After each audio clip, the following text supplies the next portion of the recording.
Welcome to Ramblings with Joe. I'd like to talk about the Carmelo Anthony trial and how it went and the repercussions that society is taking from it.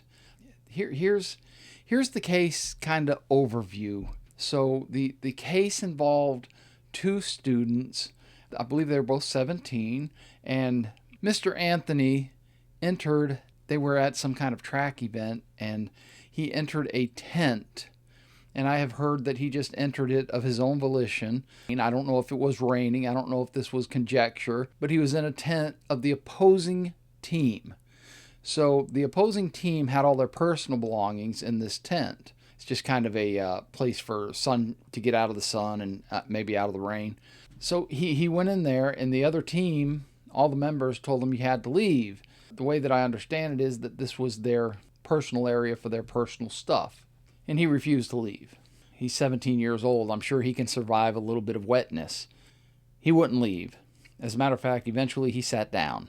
Now we get into the kind of what nobody knows happened at that point. And there was some kind of altercation. Supposedly, Mr. Metcalf, Austin Metcalf, put hands on him and pushed him. And he came up and stabbed Mr. Metcalf, killing him. Stabbed him in the heart. Then he ran off. As I understand it, he dropped the knife and ran off. Left his possessions behind. So Mr. Metcalf died. He has a twin, and the twin was there with him, and Mr. Metcalf died in his twin's arms. That's the basic outline of what happened. And then there was the trial. And the trial was very interesting. The reaction to the trial has been very volatile, to say the least. No cameras were allowed in the trial. There was a certain amount of reporters. As I recall, I watched the judge's interview tonight, and he talked about the trial. And he said that there was a very limited amount of seating. I think he had 77 seats, something like that. There was the trial. And during the trial, the prosecution called 20 or 21 witnesses to support the prosecution's side. The defendant's side called 4 witnesses. Now, the prosecution called 4 black witnesses, and these were Mr. Metcalf's friends. Mr. Metcalf and these 4 African-American gentlemen, all approximately the same age, they were at the same track meet, were friends, and they were athletes on the same team. These 4 African-Americans were testifying for the prosecution. This is important because this means that this is not a racial thing. This is not something that is racist. These were black prosecution witnesses testifying against Mr. Anthony.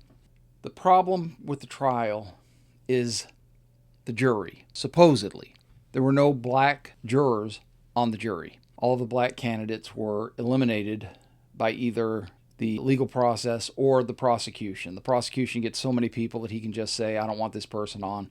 And there's a bunch of legal jargon, but who cares? That they say, we don't want this person on, and they get so many to eliminate. And they eliminated the last 3 or 4, I think it was 3, black jurors. It was not an all-white jury. There were other races on the jury.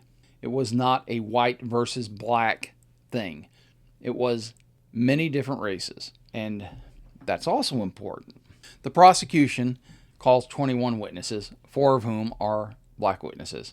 The defense called 6 witnesses. Mr. Anthony himself, did not testify. Key evidence on the confrontation and in the trial itself was the testimony from all of the witnesses within the tent. What it comes down to is Mr. Anthony was being very confrontational, and because of a statement he made about put your hands on me and find out, that made him, instead of manslaughter, he could be culpable for murder because of that statement, because he went in there being aggressive, and this is what happened. He ended up being tried and convicted for murder. The racial breakdown of the witnesses is the 4 black students were witnesses, and they supported the prosecution. This was not just white people in the courtroom trying to do away with a black kid. These were many people of many different races in this courtroom, and 4 of the witnesses for the prosecution were black. The defense had a couple black and a couple white witnesses. Then he was convicted, and we get to the sentencing, and the sentencing they gave him was 35 years. Now he's 17, so he'll be 42 when he gets out.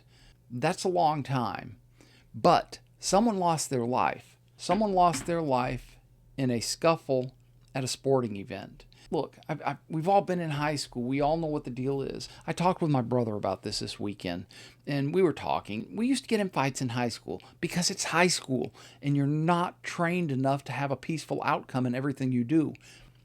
But we just fought. Sometimes I got handed a butt whooping, and other times I handed out a butt whooping. It was what it was.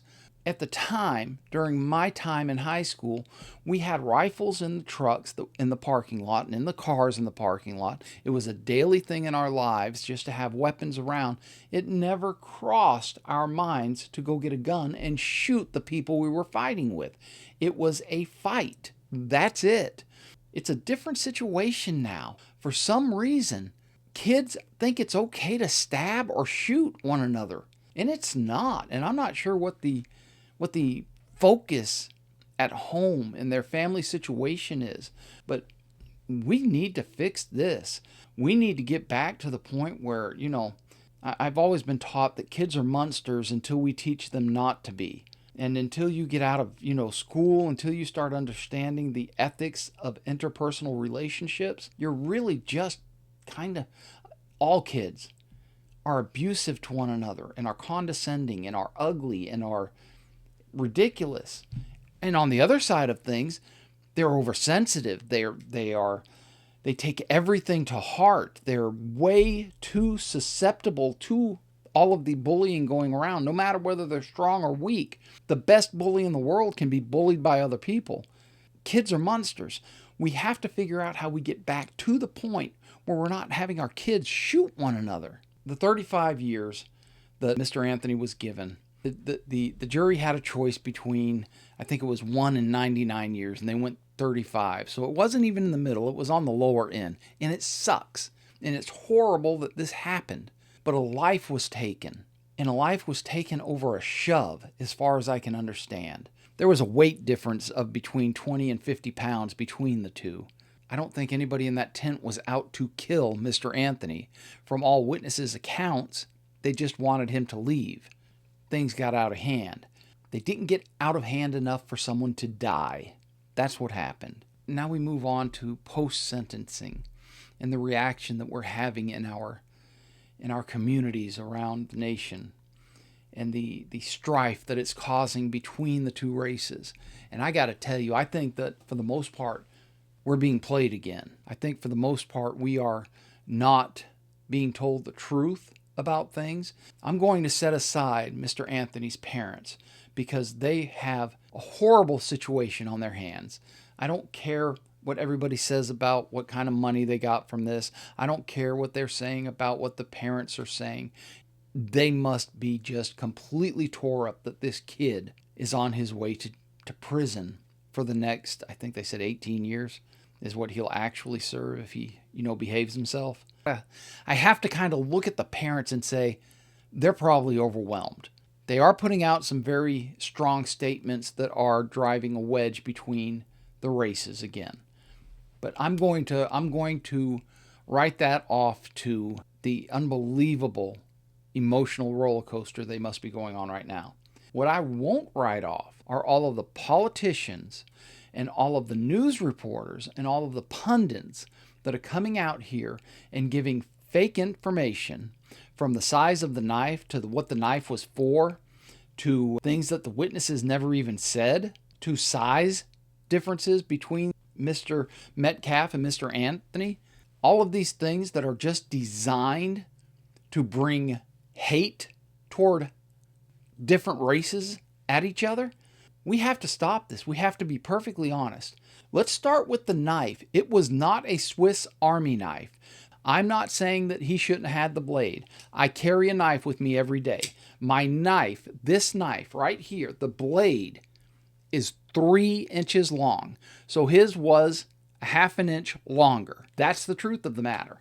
You can see in this picture that Mr. Metcalf, he didn't have a multi-tool blade. He had a survival knife. It had a flashlight built into it, as you can see. This is the only one that I could find in the news. However, if you search for this knife model on the internet, this is what you find. Over here, this is the actual model in its full size. It has a little hook on the end of it that you can cut seat belts with. Other than that, the seatbelt hook, the flashlight, and a 3.5-inch blade. There's no other tools. That's it. It's not a Swiss Army knife. It is a 3.5-inch blade. It sucks. I hate that we have young people screwing their lives up so badly right now and getting such horrible misinformation. And the pundits, and I'm not just talking about the pundits on the left, I'm talking about the pundits on the left and the right. They are just horrible right now. They are just throwing out hatred, and it is phenomenal. We should be concentrating not on left or right, black or white. We should be concentrating on why the hell are our kids killing each other? Why the hell are they using tools to do each other in? I'm not talking specifically about the Anthonys. But this comes down to how we're raising the kids. And we have got to come together as a country and start raising our kids appropriately so that they are responsible until we can train them not to be monsters. It's that simple. What I do know is 2 lives were ruined that day. 100% ruined. One is dead and one is going to jail, prison, for a very long time. And what are we concentrating on? The freaking color of skin. Man, y'all are being played. Both sides being played. Stop. Let it go. Let's figure out how to solve the problem. Let me tell you, I'm doing my research, and a lot of times I'll go to AI. I use Grok, and I will find out the ins and outs of a case or whatever I want to talk about. And I start noticing, Grok, why are you capitalizing black and lowercasing white when we're talking about races? What's going on here? And he said that this is done because the AP said that this is appropriate. So I had a conversation with Grok, and I'll post the conversation around here and you can see what's going on. That's how deep this is. We're going to start capitalizing the word black when we're talking about a race. Lowercasing white? Is that where we want to go? This thing that none of us are very sure about. None of us really know what's about to happen with this AI, but we're going to make a line between capital black race and lowercase white race. Man, we are so freaking lost right now. We need to come together as one race, the human race. We need to get together and we need to start, I got to beat that. And we need to start getting our kids to understand violence is not the answer. It's a horrible time to be alive when this kind of stuff happens. There are so many blessings in our lives right now. There are so many ways that we could just come together and be at one as a country, as a race, worldwide. But we can't seem to find peace in our lives. We can't seem to find a way to get along. We got to find a way to get along. We have to. All I really know is we're not seeking peace. We're seeking strife. And until we are serious about seeking a way to solve problems instead of a way to prove that we are right, we're never going to find the peace that we want for our kids. This weekend, I went to a graduation at a college. There's people from every race in the crowd. Sitting next to me, sitting behind me, sitting to the left of me, sitting to the right of me. There are people that have come together to watch their children graduate. And it is a celebration of knowledge. I think we need to teach our kids better ethics. I think we need to teach our kids how to be peaceful. I thought we'd be further along by now. We need to find peace. First, we need to find peace within ourselves, and then we need to find peace with each other. We can't have one without the other. I want the best for everybody. I want opportunity for every person to be able to try and succeed or fail. And there is freedom in that. And we need to get to it. We need to get that peaceful endeavor moving double time. When you see someone doing something wrong, stop and check yourself and say, wait a minute, how do I de-escalate? How do I stop this from happening? How do I stop this from going to the next level of aggression? And we need to teach our kids that.